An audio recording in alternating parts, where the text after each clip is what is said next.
What was pleasing for you tonight, Mark? Yeah. Pleasing to get Leo Smith back on the pitch. It's been a long time for him.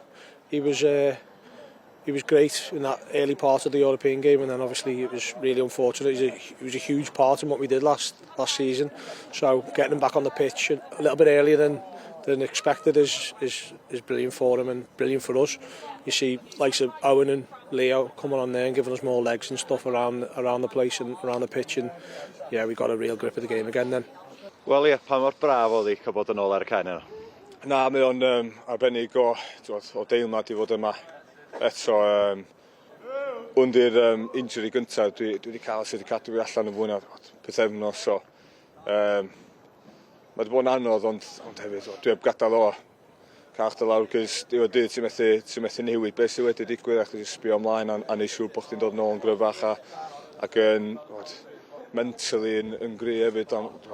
Do'n yn lle gret, ond do'n i'n gwybod ni'n cael gathon ni babi arall, so oedd hwnna'n bach o help iddo fi gallu edrych ymlaen I rhywbeth hefyd a gwario amser efo teulu fi fyd, so mae hwnna wedi bod reit special. Wel, eisiau di'r gêm yna di mynd heno mewn 2 funud yn y hanner cyntaf? Do, digon bosib. Ie, siomedig efo'r gols unwaith eto. Dwi'n meddwl bod fi wedi record I sticio ddim yn siomedig efo'r gols, ond ie, da ni jyst rhy hawdd I sgorio nebyn ar y funud. Oedd gynnu ni rhai beth oedden ni licio ra, ond eto, ie, allan ni mildio 2 gol wedyn. Y gyntaf mynd I fewn a wedyn, dwi'n meddwl, o fewn munud yn llai yn hynna wedyn, da ni dildio yn arall, so mae rhaid ni fod y well na hynna a dysgu yno fo. Da ni'n mweld yn neud hynna ar y funud, ond fe rhaid ni siapio os da ni eisiau neud rhywbeth o'n ein ffeinal na.